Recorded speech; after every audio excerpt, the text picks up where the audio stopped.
ang sigaw ng 2 milyon. Sa gitna ng malamig na simoy ng Nobyembre, unti-unting umiinit ang tensyon sa Metro Manila. Sa bawat kanto, may nakasabit na mga karatula. Sa social media, trending ang iisang tema, sobra na ang katiwalian. At ngayong papalapit ang Nobyembre 16 hanggang 18, naghahanda ang bansa para sa isa sa pinakamalalaking kilos protesta sa nakalipas na dekada. Ayon sa Philippine National Police, inaasahan nilang aabot sa halos 2 milyong tao ang lalabas sa kalsada.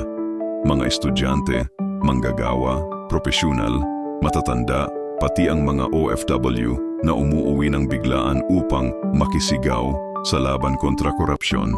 Hindi raw ito ordinaryong rally, isa raw itong sandali ng bayan. Sa Camp Crame, maagang nagtipo ng mga opisyal.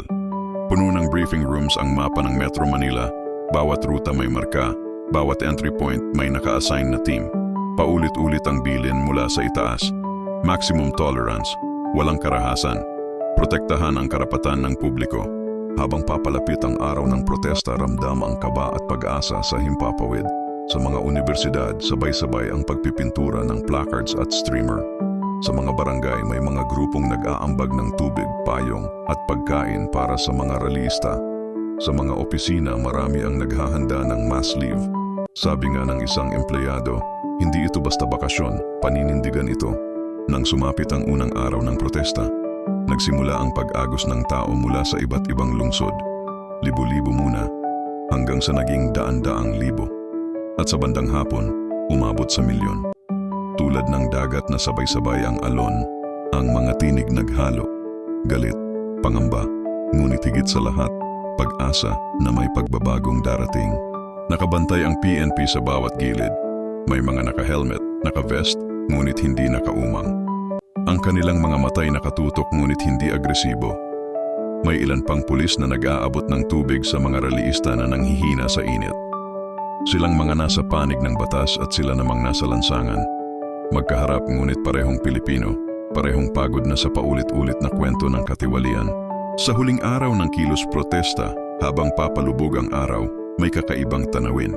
Ang dating puno ng trapiko na EDSA ay napalitan ng milyon-milyong taong nakataas ang kamay, humihiyaw hindi para sa kaguluhan kundi para sa paninindigan. Maging ang ilang pulis ay napatitig sa tanawin, tahimik na nakiramdam.